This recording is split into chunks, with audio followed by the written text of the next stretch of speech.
Emissoras de rádio do Sistema Jornal do Comércio de Comunicação. Pernambuco falando para o mundo. Obras estruturantes em Pernambuco, no debate desta terça-feira às 11 horas. Arco Metropolitano, Transnordestina, Escolas de Sargentos e o que esperar em 2025. Obras estruturantes, no debate desta terça-feira às 11 horas, com o presidente do Departamento de Estradas de Rodagens de Pernambuco, Rivaldo Melo, o presidente do CREA Pernambuco, Adriano Lucena, e o economista Écio Costa. Rádio Jornal. Atenção, emissoras de rádio do Sistema Jornal do Comércio de Comunicação. No ar, debate em rede. Participe! Rádio Jornal na internet. www.radiojornal.com.br.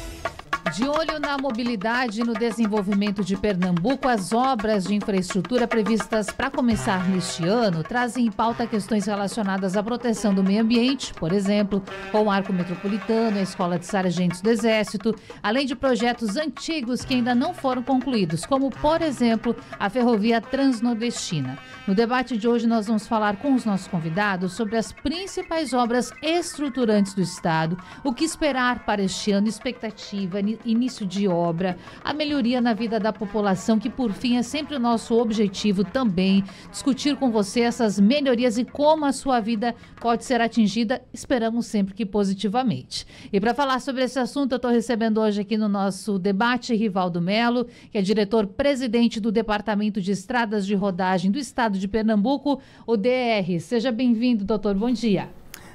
Obrigado, Natália, bom dia, obrigado pela oportunidade de estar aqui falando um pouco do nosso trabalho. Bom dia a todos os ouvintes. E é importante demais a gente poder tratar de mobilidade, tratar da infraestrutura, dos trabalhos que a gente vem realizando aqui no nosso estado para poder melhorar essa condição. Então, agradeço aqui já a participação e estou à disposição de vocês para a gente conversar sobre essas novas obras estruturantes que a gente tem trabalhado nos últimos meses para fazer com que a população tenha muito mais conforto e tranquilidade para trafegar por nossas rodovias. Muito bom, obrigada por estar com a gente. Também participando do nosso programa, doutor Adriano Lucena, que é presidente do Conselho Regional de Engenharia e Agronomia do Estado de Pernambuco, CREA-PE. Sempre bom vê-lo, mais um ano a gente falando sobre obras importantes para Pernambuco, não é? Bom dia. Bom dia, Natália, bom dia quem está nos acompanhando, bom dia, Écio Costa e Rivaldo Melo. E mais um tema importante que o Sistema Jornal do Comércio traz para o debate. A rodovia não é só uma obra de engenharia. A rodovia é o desenvolvimento do Estado, é a geração de emprego, é a dinâmica da economia, é o aspecto social. É só a gente comparar as cidades Vitória de Santo Antão até São Caetano, antes da duplicação da rodovia e depois da duplicação, os impactos que a gente tem nas indústrias chegando, nas universidades se implantando, a educação formando mão de obra naquelas cidades para que possam ocupar os empregos, gerar emprego e renda e desenvolvimento. Então a gente precisa ter um olhar muito especial, não só para as rodovias, mas para as ferrovias. Um país continental como o nosso, a gente não pode ficar dependendo exclusivamente das rodovias. A gente tem uma costa, a gente tem a água aí que a gente pode utilizar como meio de transporte. É assim que chegam os materiais, os veículos, muitos fertilizantes, combustíveis de um país para o outro através do nosso oceano. A gente tem que utilizar mais, reduzir custo e entregar um Brasil com um custo menor para a população, porque isso gera, sem sombra de dúvida, desenvolvimento. Então, é mais um debate extremamente importante e o CREA se coloca à disposição desse e de outros para que a gente possa mostrar a importância de Pernambuco para o Brasil. Isso.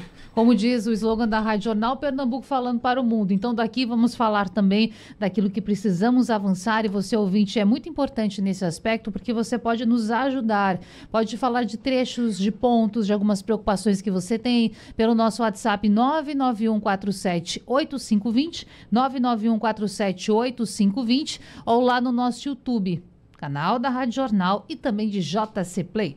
Fechando a nossa bancada, Dr. Écio Costa, professor titular de Economia da UFPE, da Federal de Pernambuco, e sócio fundador da SEDES Consultoria e Planejamento. Prazer recebê-lo aqui na Rádio Jornal. Bom dia. Obrigado pelo convite para mais uma participação, Natália. É um prazer estar discutindo infraestrutura, desenvolvimento econômico. Prazer aqui estar discutindo também com o Adriano, com o Rivaldo. Inclusive, eu não preciso nem falar mais nada, porque meu ex-aluno Adriano já trouxe uma bela introdução para essa temática, né? Você ter a relevância da infraestrutura para funcionar como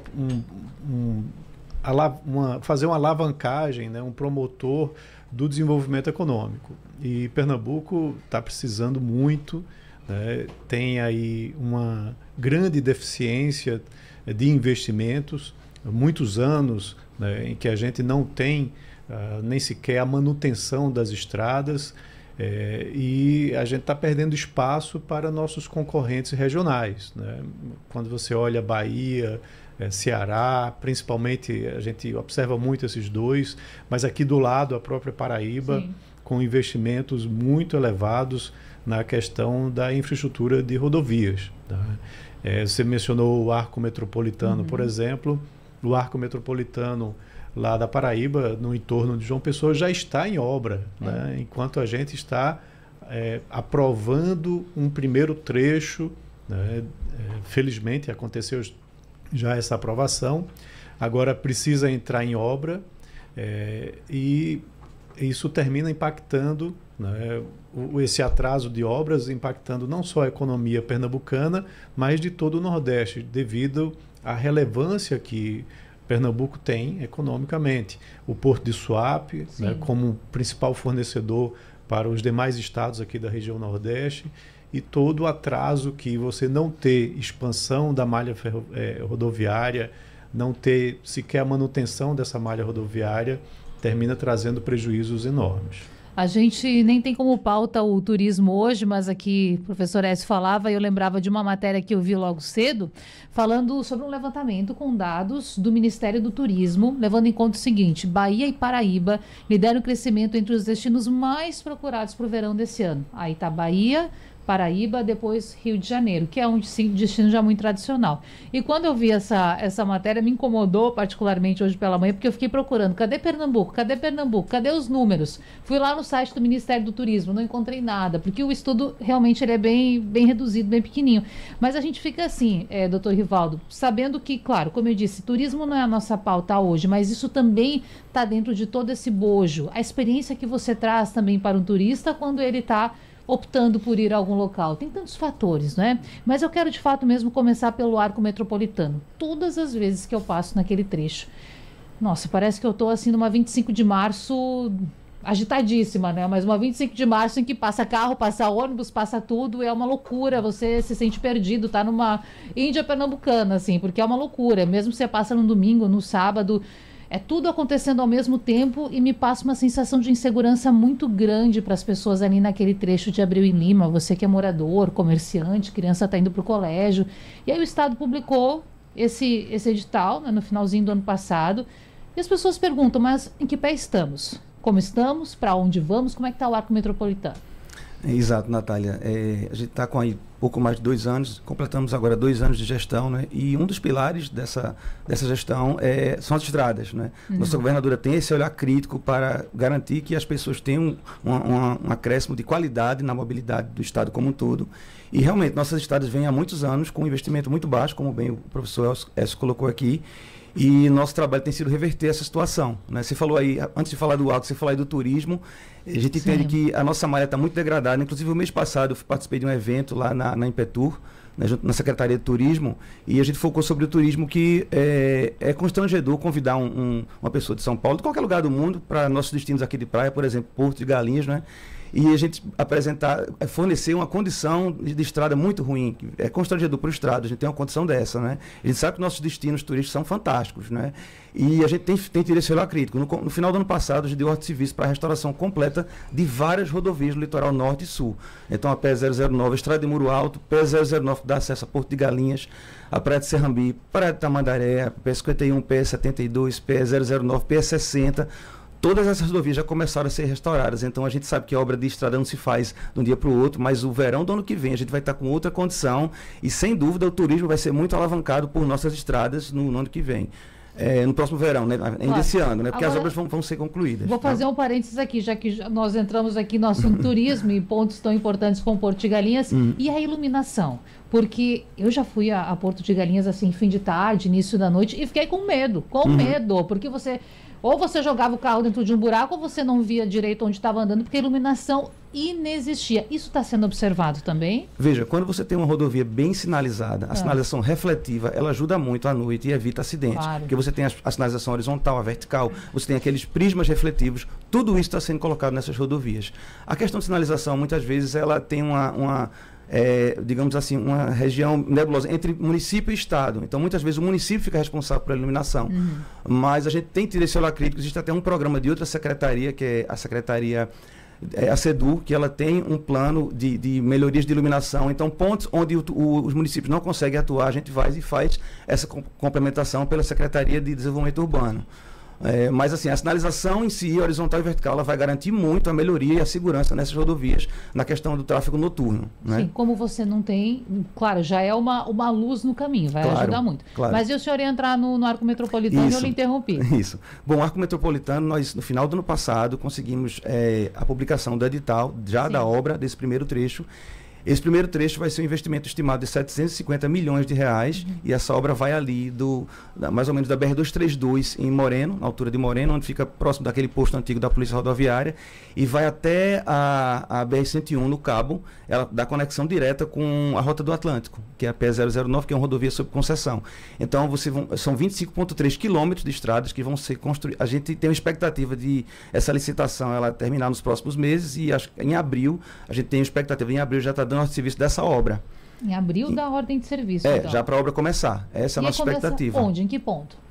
Bom, o trecho tem 25,3 quilômetros. Vai ter uma estratégia aí da construtora de ver qual é o melhor local para se trabalhar. Mas é uma rodovia que esse segmento ele não tem interferência com pontos urbanos, então por onde começar já vai ser benéfico, né? Você tem duas conexões importantes, que é com a BR-101 e com a 232, né? E você vai trabalhando nessas interseções, mas o foco mesmo é fazer principalmente a terraplenagem, que é o principal gargalo dessa rodovia. O volume é muito alto de terraplenagem, é uma região ondulada, montanhosa. A gente tem realmente uma topografia muito variada e a condição dessa estrada é uma rodovia classe 1. Você vai ter vias de 7,2, duas pistas de 7,2 metros, são duas pistas de rolamento em cada sentido, acostamento generoso. Então, rodovia que ela tem raios grandes para você poder desenvolver com velocidade satisfatória. Ela está sendo projetada para você, com segurança, passar por ela com uma velocidade em torno de 100 km por hora. Então, a expectativa é que você dá de Moreno para o Cabo, você tire em pelo menos 15 minutos. Então, é um ganho fantástico de mobilidade para o Estado, que a governadora realmente decidiu fazer, o projeto está pronto e a obra já vai começar nos próximos meses. Em contrapartida, o arco, a gente sabe que você falou aí de Abreu e Lima, né? Então, o arco realmente ele vem lá da BR-101 Norte até a BR-101 Sul. Esse trecho que eu estou falando seria o Arco Sul, trecho 2, que é 232-101. O primeiro trecho desse Arco Sul, que vai da 408 até a 232, o projeto executivo também já está pronto, né? E ele já foi doado ao DENIT para análise. Então, você está estudando como é que vai ser feito esse investimento.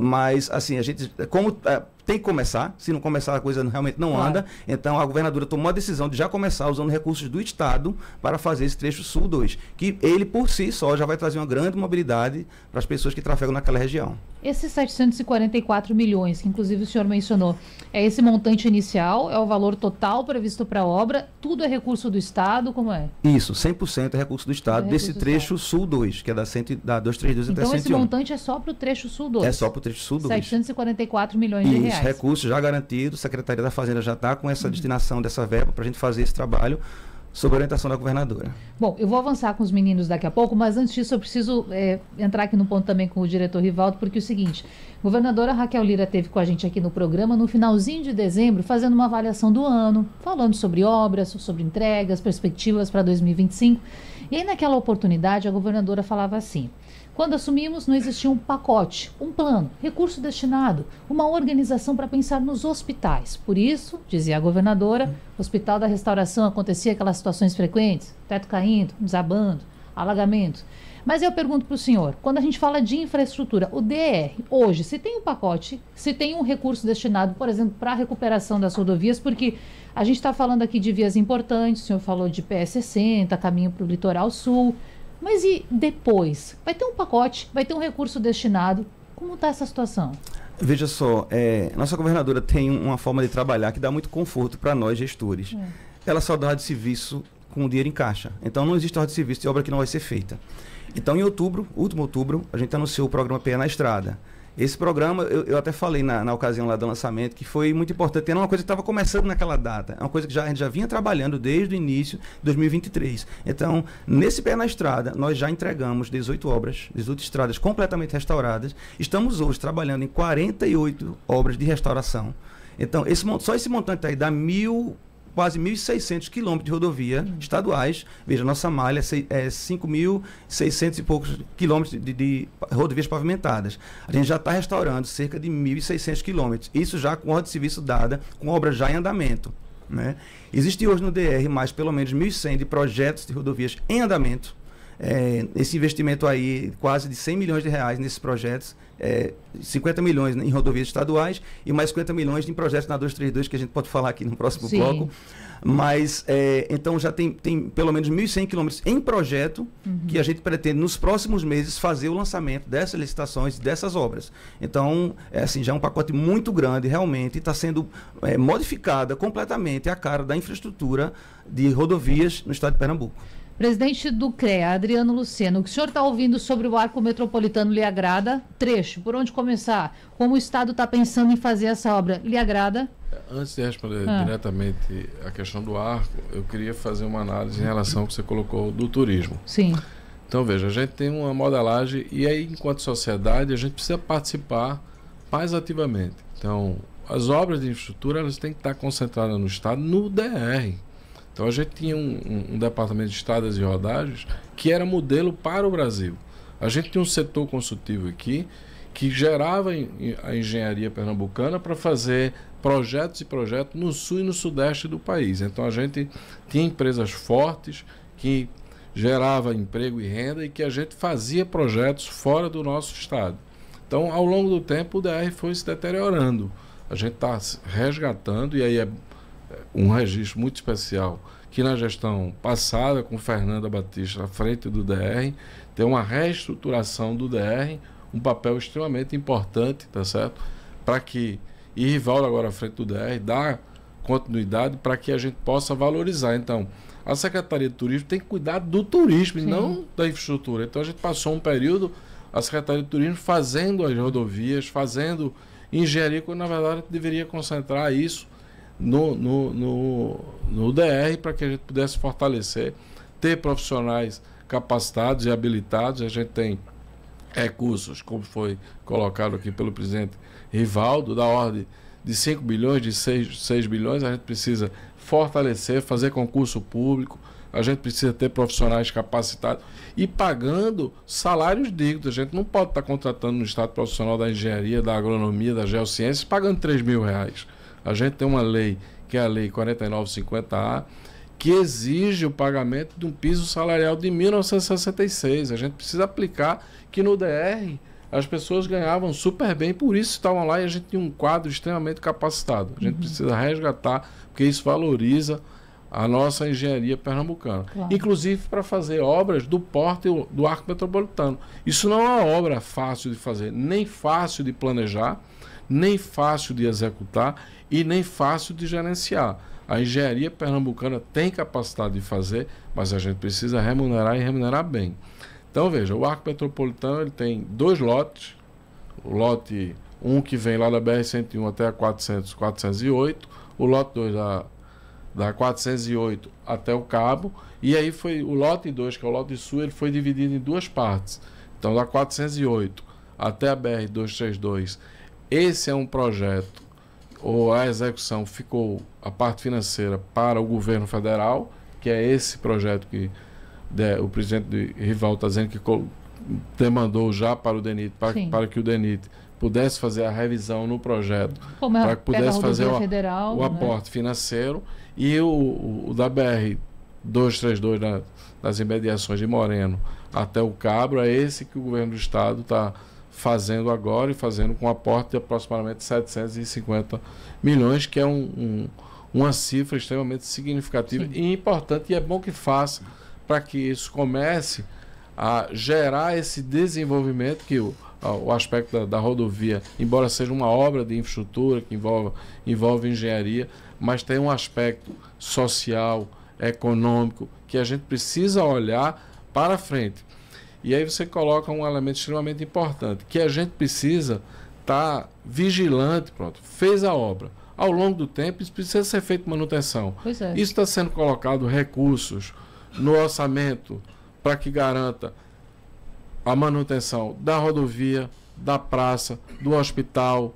Então, a obra de infraestrutura não é só construir e inaugurar, é fazer essa manutenção. Então, a gente vê muitos acidentes. Agora, o que aconteceu entre o Tocantins e o estado do Maranhão. Isso pode acontecer em qualquer lugar. Sim. E se a gente levar esse exercício de fazer essa manutenção nas barragens, nas pontes, nas rodovias, nos hospitais, nas escolas, então a gente precisa ter essa cultura de manutenção, porque essa cultura de manutenção, ela reduz significativamente os investimentos, causa segurança e tem a permanência do desenvolvimento do nosso estado.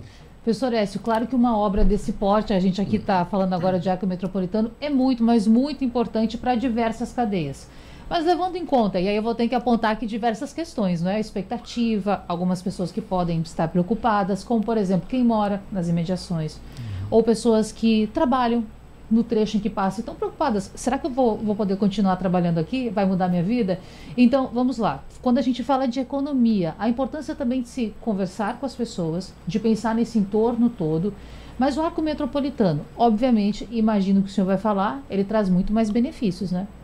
Não, certamente. Aí não há dúvidas que a criação de uma rodovia como essa vai trazer muito mais pontos positivos do que negativos.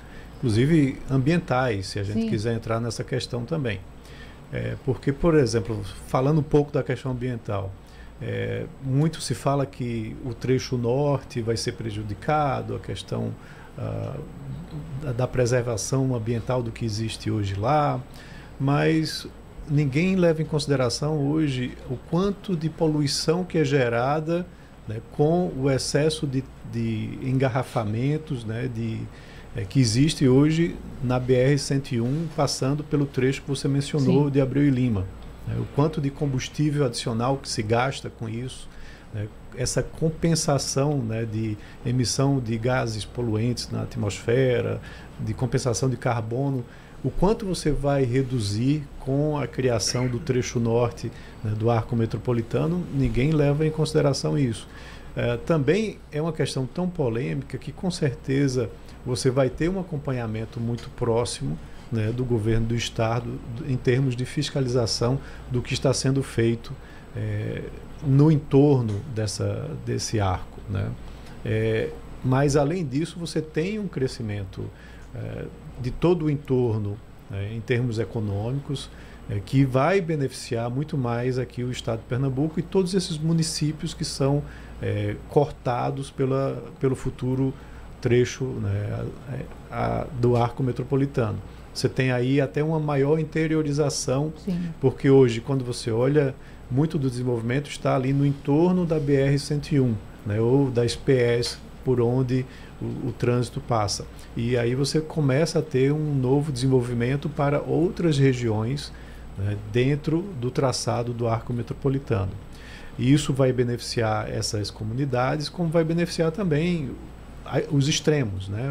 O Porto de Suape, Porto de Galinhas, lá na região norte também, vai trazer toda essa comunicação mais rápida, mais eficiente, permitindo investimentos posteriores da própria Stellantis, por exemplo, que hoje termina reclamando muito, né, do problema logístico gerado, né, com esses atrasos. Então eu vejo muito mais pontos positivos do que negativos. Eu queria entrar um pouco também na questão de orçamento, já que a gente estava discutindo isso.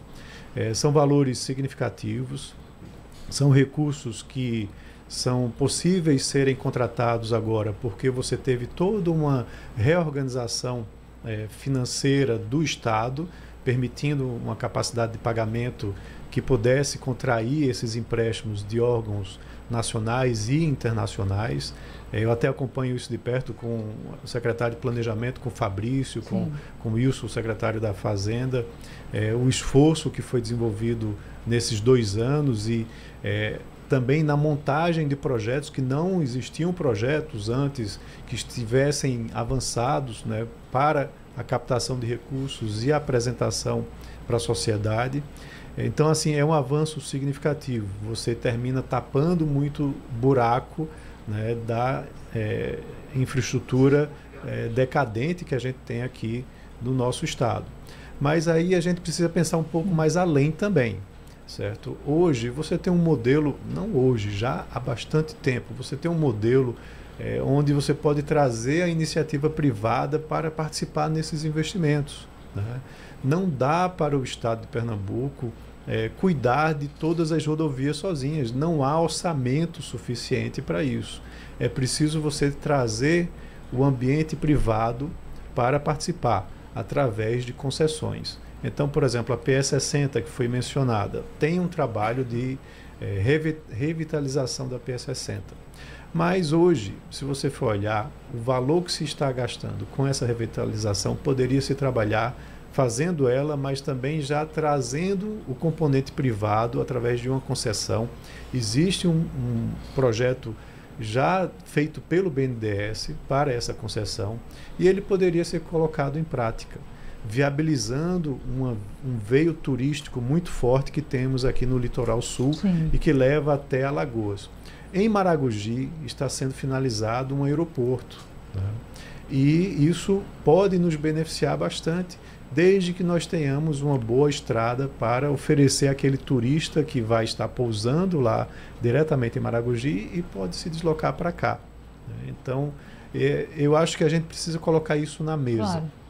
A gente tem uma PPP importante sendo viabilizada esse ano, que é a da Compesa, e aí a gente está falando de infraestrutura também, mas infraestrutura de saneamento básico, com investimentos bilionários que vão acontecer aqui na economia pernambucana em prol, né, do aumento dos índices, né, de saneamento básico, que são muito baixos, principalmente abastecimento de água também, mas principalmente saneamento básico. É mais baixo ainda, né? Pois e a gente tem que olhar esse modelo e pensar nos outros modelos também para rodovias. Já tivemos aqui no passado, né, a PE09, né, ela é concedida e ela funciona super bem.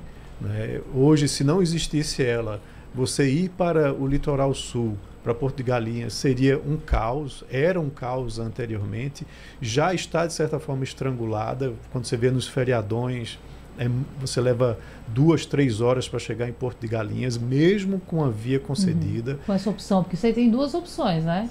Isso, mas mesmo com a concedida, você ainda tem esse estrangulamento. Então a gente precisa realmente acelerar esse ritmo. E você só consegue acelerar esse ritmo trazendo a iniciativa privada para participar com investimentos também. Porque senão a gente vai ficar num passo muito lento, enquanto aqueles concorrentes nossos que eu estava mencionando estão adotando esse tipo de política. E, assim, sem querer trazer para o viés político, mas são governados por governadores que são de viés de esquerda, mais até do que de direita. Então não tem essa questão de ideologia política. É mais de você ter a iniciativa realmente de trazer a iniciativa privada para fazer os investimentos e promover uma aceleração desse desenvolvimento econômico. Esse é o melhor caminho, né, que tem se provado funcionar em outros modelos de outros estados. Aquela questão cultural do pedágio, né? A palavra pagar um pedágio, a ação de pagar um pedágio, ela deixa todo mundo meio... Mas isso é uma prática em alguns estados que você... Bom, o estado em que eu nasci, Rio Grande do Sul, a minha cidade, que é 120 quilômetros de Porto Alegre, você paga 4 pedágios até chegar em Porto Alegre. É bom pagar 4 pedágios? Claro que não é bom, mas você tem como entrega uma estrada de muita qualidade, com serviço de urgência, à beira do asfalto, para lhe ajudar. Mas, enfim, podemos também mudar a cultura, né, gente? E os modelos mais atuais, eles podem levar em consideração a questão... Eles levam em consideração a questão social. Por exemplo, famílias de baixa renda, transporte público, moradores. Você tem toda uma forma de classificar quem é o usuário dessa rodovia e promover essa diferenciação, fazendo com que o turista, por exemplo, pague mais, né? Quem está, a Stellantis e os seus carreteiros lá paguem mais, certo? Quem está desenvolvendo, né, trazendo negócios, pague mais, e aquele que tem a renda mais baixa seja isento. Isso é possivelmente aplicável num modelo como esse. Claro. Vou fazer o seguinte, vou para o intervalo. Na volta nós vamos saber, então, de Rivaldo Melo, que é diretor-presidente do DR, sobre essa relação com a iniciativa privada, se há essa possibilidade também. E aí tem Escola de Sargentos, tem BR-232 sendo prolongada ou duplicada em alguns trechos, e o ouvinte fazendo muitas perguntas de pontos específicos. Eu já vou agradecer a todos que estão participando. Se possível, a gente vai encaixando aqui, porque tem muitas rodovias que estão aparecendo, o pessoal falando de estradas que precisa de investimento. Então fica por aí que eu volto já já. Voltamos com o debate aqui na Supermanhã da Rádio Jornal. Obras estruturantes para Pernambuco, que projetar, esperar de 2025, e ouvinte participando bastante. Que bom que você está com a gente. Eu vou amarrar ainda essa questão rapidamente aqui do Arco Metropolitano, porque o Felipe Demeri, no bairro da Torre, está perguntando, Rivaldo Melo, diretor do DR, diretor-presidente do DR, se o projeto do Arco Metropolitano contempla ciclovias e passarelas. Contempla? Passarela, sim. Ciclovia, ele não tem característica urbana. Sim. O Arco Metropolitano é uma rodovia completamente rural. Não é? Ela vai passar por trechos. Esse trecho sul mesmo, que vai ser iniciado agora, o Sul 2, o único local que ele passa urbanizado é o Distrito Industrial de Itapissuma. Itapissuma não, de Moreno. Distrito Industrial de Moreno. Então lá vão ser feitas vias laterais, então vai ser feita toda uma urbanização, mas a rodovia vai passar expressa pelo meio. Então nesse trecho é necessário ter uma passarela. Fora isso, só realmente pontes. Então o Arco em si é uma rodovia com características muito rurais. A partir do momento que ele for sendo urbanizado, isso acontece ao longo dos anos, aí pode-se pensar em algumas melhorias para pedestre, para ciclista, mas hoje não faz muito sentido. Bom, eu vou aproveitar a sua presença aqui na rádio também, diretor, para a gente falar sobre a Escola de Sargentos, porque foi um assunto muito, mas muito discutido e precisa ser discutido, e a previsão, ao que nós sabemos, é que as obras comecem neste ano de 2025, mas, óbvio, não termina tão rapidamente, aí tem cerca de uma década para ser finalizado. Eu estive lá, já vi o terreno, sei o local, chega a determinado momento que você não tem mais nem sinal de telefone, é bastante afastado. Não sei se todos os nossos ouvintes já foram até lá, conhecem esse ponto, mas precisa de muito investimento para o caminho até você chegar lá, partindo disso. Vamos lá. Existe essa previsão, começar em 2025, não sei se o senhor sabe, mas quando começar, e todo esse entorno, tudo que envolve de preparação do Estado para a Escola de Sargentos? Veja, existe sim um cronograma de execução da escola, e existem várias contrapartidas do Estado que tem que ser tomadas para que a escola aconteça, que ela seja realmente feita. Então, a infraestrutura, ela deve ser providenciada pelo Estado. A gente está fazendo agora, por exemplo, a estrada de Aldeia, que é uma rodovia importantíssima, a P27. Ela já foi anunciada pela governadora, o projeto está finalizado já está em fase de elaboração de termo de referência. Em breve, a governadora deve estar lançando esse edital de restauração completa da P27. Então, a rodovia que você até mencionou, tem questões ambientais, a rodovia 27, o projeto já era para ter sido antecipado, mas houve uma escuta ao Fórum Ambiental da região, o Fórum Ambiental de Aldeia, então várias questões relativas ao meio ambiente foram contempladas na P27, implantação de ciclovia, passeios, a rodovia tem características muito urbanas, o P27. Já é diferente do Arco Metropolitano. Completamente diferente, né? Então ela não dá nem para duplicar. É muito urbanizada a área da P27 e ela tem que ser com olhar tratado de forma diferenciada. Então hoje a P27 ela vai ser restaurada até praticamente na porta do Exército. Sim. Né? Então essa obra vai até, se não me engano, 28 quilômetros, P27, né? Da P005, ali no final da Caxangá, até a porta da área do Exército, né? A P27 hoje ela passa por dentro da área do Exército e vai até Araçoiaba. esse trecho ele não é pavimentado, por conta da exigência do próprio Exército. E ele não vai ser fechado. Então, a gente está fazendo o complemento da PE 27, que seria um desvio na porta do Exército, para ela passar por fora da área do Exército e conectar na PE 41 um pouco mais ao sul. Né? Então, esse projeto já está em desenvolvimento, aliás, o projeto não, a licitação para se fazer esse projeto de implantação desse segmento final da PE 27. Então, essa seria a primeira contrapartida. Outra é a estrada de Mussurepe, que é uma rodovia que conecta a PE 27 à BR 408. Certo. Então, esse trecho, não lembro a extensão, se não me engano, são em torno de 5 quilômetros. Esse projeto já está em desenvolvimento. Né? Esse projeto foi contratado até pela Secretaria de Mobilidade. Esse projeto está em desenvolvimento. É uma contrapartida também do Estado para melhorar a mobilidade naquela área. Então, essas rodovias vão dar acesso à escola de sargento. Isso vai viabilizar, lógico, o tráfego de caminhões, veículos, para se transportar materiais e equipamentos para a construção da escola. Então, você está pensando num local em que centenas de famílias, eu não sei quantas, vão morar, então você vai criar um espaço lá. O ouvinte Paulo Caldas estava perguntando aqui da PE 27, o senhor já respondeu para a gente, então, e eu vou aproveitar e questionar sobre essa questão da iniciativa privada. O senhor está falando para a gente de mais uma obra que é grande, que é significativa, o Estado vai bancar sozinho, está buscando a iniciativa privada, como o DR vê isso, como a governadora Raquel Lira discute isso com vocês? Veja como é que é a ótica. Nós, nos últimos 2 anos, investimos 211 milhões em manutenção de rodovias. Né? Operação tapa-buraco, limpeza de drenagem, limpeza de vegetação. E nossas rodovias estavam num estado de degradação muito elevado. Então, como a gente está conseguindo pavimentar agora, restaurar muitas rodovias, esse dinheiro de manutenção vai ser mais otimizado. Eu vou poder ter uma melhoria, implantar em rodovias que estão em estado de conservação razoável. Então, eu vou só fazer uma sinalização, vou só fazer um pano com um asfalto mais leve. Então, a gente vai ter essa condição de manutenção mais forte nos anos que vêm. Não vai estar investindo tanto em tapa-buraco fortemente, como estava. Então, como bem o professor Écio colocou aqui, o governo fez um exercício nos primeiros anos de enxugar as dívidas do Estado e aumentar a capacidade de contratação de operações de crédito. Então, com esse recurso, a gente está fazendo as obras principais. A gente está trazendo a mobilidade de volta para o Estado, de uma forma que a gente não... Realmente, o Estado sem condições. Você bem colocou aí que a CNT, em 2022, ele classificou Pernambuco como um dos 20º, se não me engano, a 20ª posição em termos de qualidade de rodovias. Então, toda parceria com a iniciativa privada é uma coisa que demora um pouco. Então, já existem alguns estudos do Estado nesse sentido, mas a urgência é de arregaçar as mangas e começar a fazer logo a restauração do que já está muito degradado. Esses estudos que o senhor fala, tem alguma via que a gente possa contar aqui para o ouvinte? Aquela via é uma possível via de... Então, tem uma possibilidade de parceria com a iniciativa privada. O que está em estudo? Veja, a decisão de fazer uso de recurso ou não, ela vem das secretarias. Né? Sim. Hoje, no Departamento de Estradas, se falou muito aqui, por exemplo, na PS60, né? A PS60 hoje, ela está com uma condição terrível. Então, a gente deu ordem de serviço há uns 2 meses atrás, a obra já começou, né?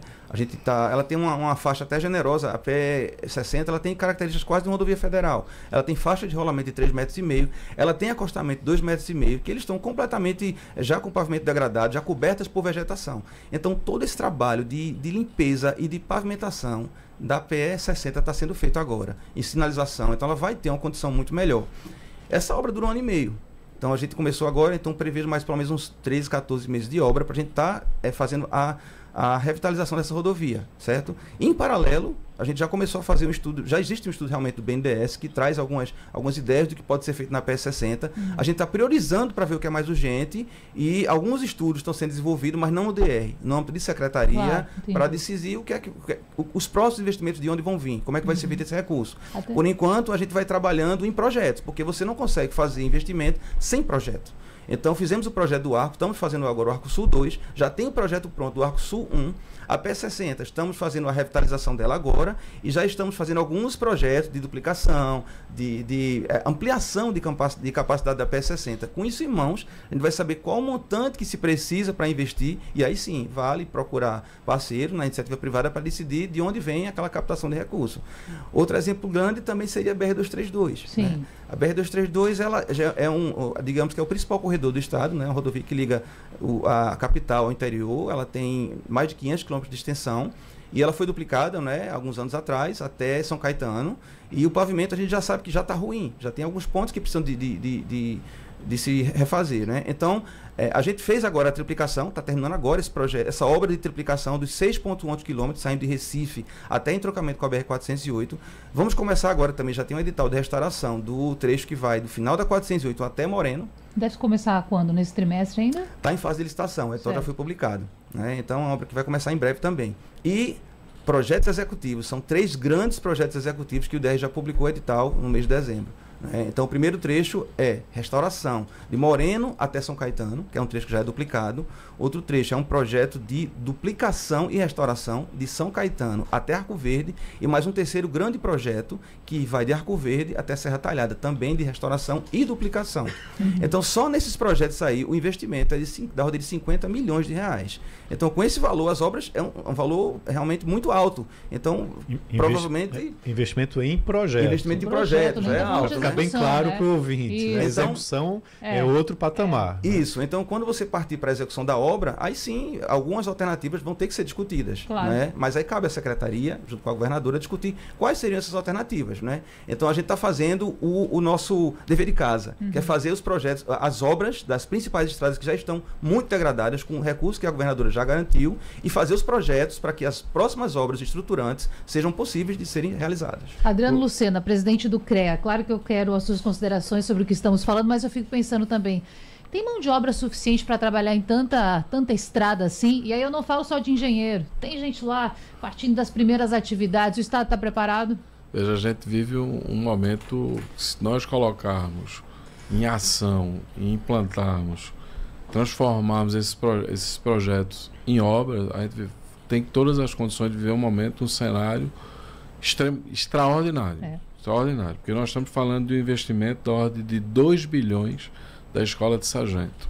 Isso é governo federal. Nós estamos falando de aporte do governo estadual na estrada de Mussurepe, na PE 27, aí ali a gente tem no entorno ali a PE 12, a PE 18, que a própria população vai começar a dizer, olha, eu também quero, eu também.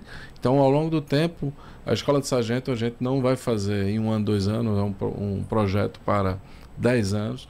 E aí a gente também precisa entender a mudança do ponto de vista militar. A gente tem o arcabouço militar na região sul do país.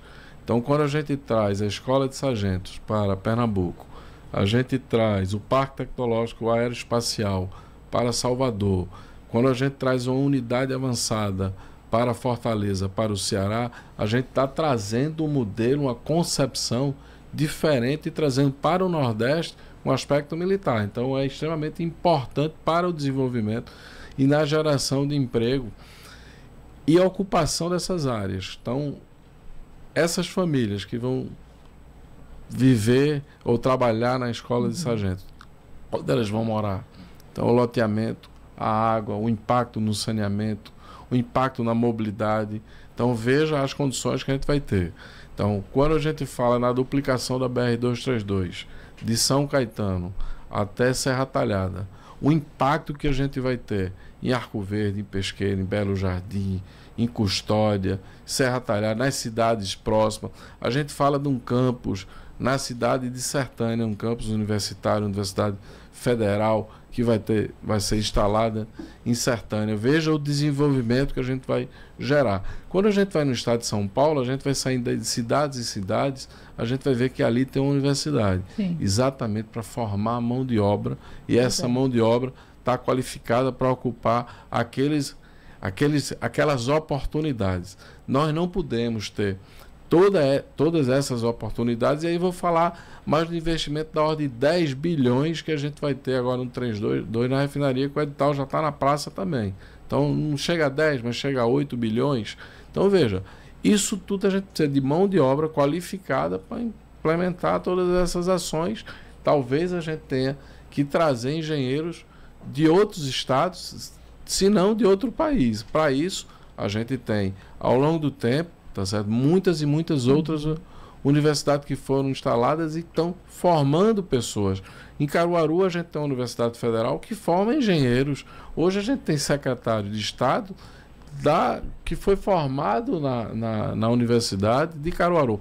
Eu e Rivaldo, nós fomos formados na Universidade Federal aqui em Recife. Eu tive que vir de Arco Verde para estudar no Recife. E nós estamos falando de 20 e poucos anos, Rivaldo, que a gente se formou, mais ou menos isso. 25, né? 24, 25, 26 anos. Então, veja, esqueça o tempo. Então, eu vou ficar calado.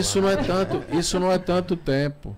Então você tinha que vender o seu patrimônio para mandar um filho do interior para a capital para estudar. Então, a universidade ela precisa estar nessa cidade exatamente para essas oportunidades. Informação. E aí a gente tem a duplicação da BR-423 de São Caetano até Garanhuns, o lote 1 já está sendo executado, então a gente precisa agora lutar para o lote 2. Então a gente precisa disso. Até a Transnordestina, Sim. que se a gente não se organizar enquanto sociedade, a gente termina perdendo o bonde da história, porque o trecho para o Ceará, ele já está com data de conclusão, com data de inauguração. A gente precisa uma grande mobilização das universidades, das instituições, do governo do estado, do parlamento, para que a gente possa realmente, de fato, implantar a Transnordestina. Já foi licitado pelo governo federal, da ordem de 15 milhões o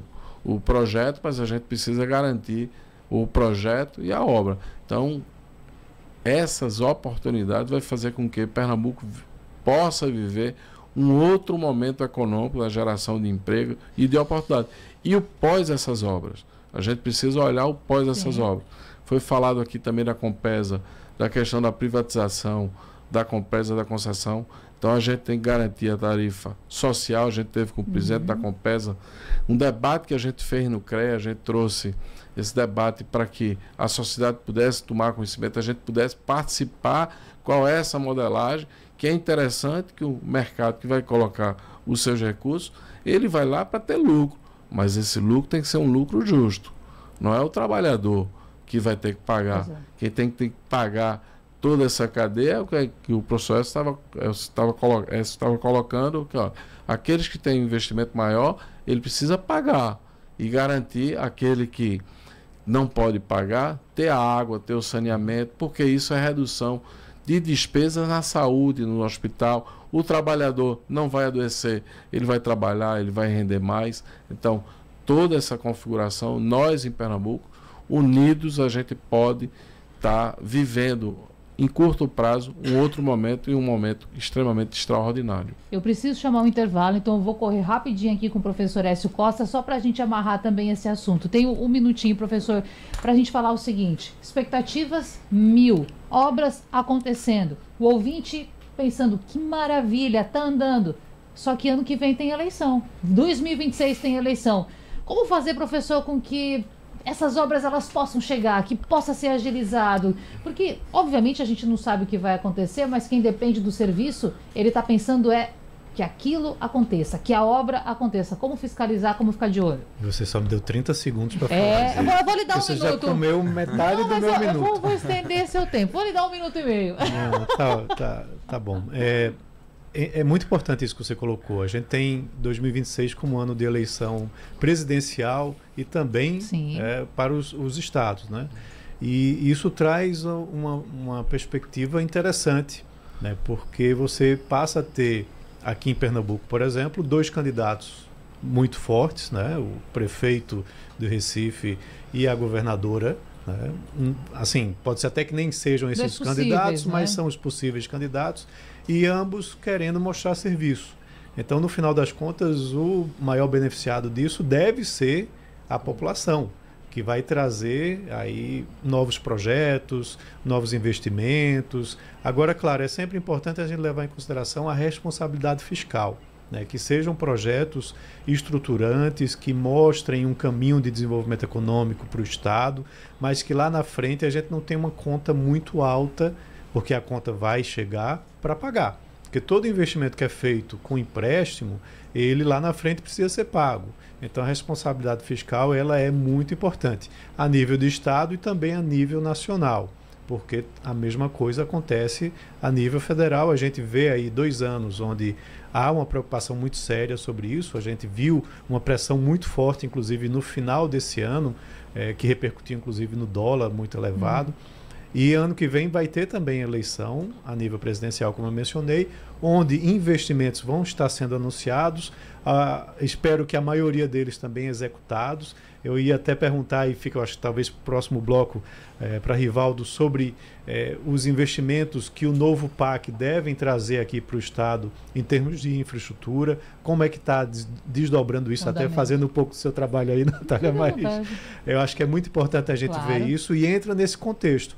Pernambuco vive um momento interessante, por esses motivos que eu mencionei, que a gente já vê, inclusive, esse ano, os números mostram um crescimento econômico do PIB aqui de Pernambuco maior do que a média nacional. É verdade. E isso deve se repetir ao longo desse ano, né, com todos esses investimentos que estão sendo postos em prática aqui, e provavelmente se repete também em ano de eleição, né? Mas, claro, o fiscal ele também precisa ser considerado, porque senão a gente vai ter lá na frente problemas de pagamento de folha, problemas de inadimplência com empréstimos que foram tomados, e isso termina prejudicando nossos filhos lá na frente, claro, né? Não só a gente, como os filhos da gente que vão permanecer morando no nosso estado, tá? Então, esse é o alerta que eu trago.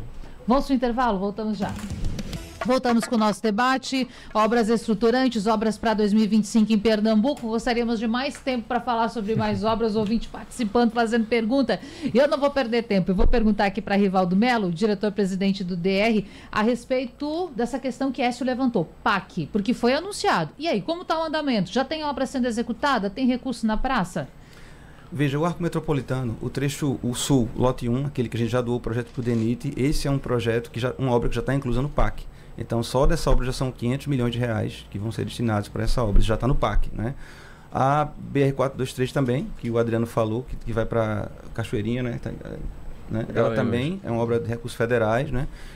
E a gente também tem a restauração do trecho de Moreno, o final da triplicação, né? Que vai do trocamento 408 até Moreno, esse dinheiro também vai ser com recursos federais.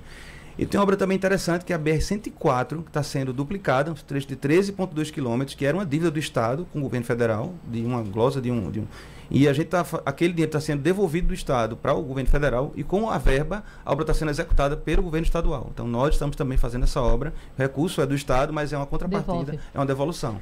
Então, são 122 milhões de reais também investidos com recursos dos cofres estaduais, né? Realmente está indo para o federal, mas é uma devolução que está executando a obra. Ainda dá tempo. O pessoal está perguntando. Itamaracá, PE01. A PE001, que dá acesso ao Forte Orange, e a 35 também, que vai da ponte de Itapissuma até o Pilar. Essas duas rodovias já foram anunciadas, a ordem de serviço já foi dada, e as obras, elas diminuíram um pouco o ritmo agora nas festas de final de ano, mas estão sendo retomadas agora com força total, e em breve vão estar construindo, mas as duas rodovias vão estar prontas. Ainda em janeiro vai ser retomada? Ainda em janeiro, na próxima semana, já está iniciando essas duas obras de volta. Bom, como eu dizia, eu queria mais tempo aqui para ficar conversando e a gente falar, mas volte mais, Rivaldo, já que a palavra está com o senhor. Obrigada pelas informações e até a próxima. Eu que agradeço, é sempre bom poder falar aqui, essa oportunidade de falar, mostrar o trabalho que a gente vem fazendo, e a gente vai fazer muito mais, viu? A gente não está descansando não, para fazer esse trabalho todo aí no nosso estado. Tudo bem. Adriano Lucena, presidente do CREA-PE, obrigada, presidente, até a próxima oportunidade. Obrigado, desejar aí sucesso a Rivaldo aí na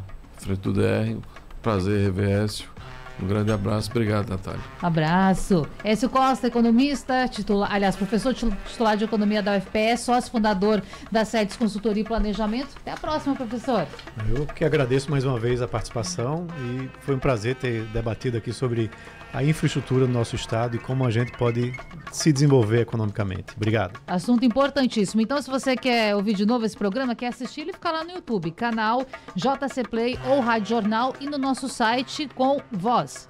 Lá na aba podcast você confere também. Até amanhã.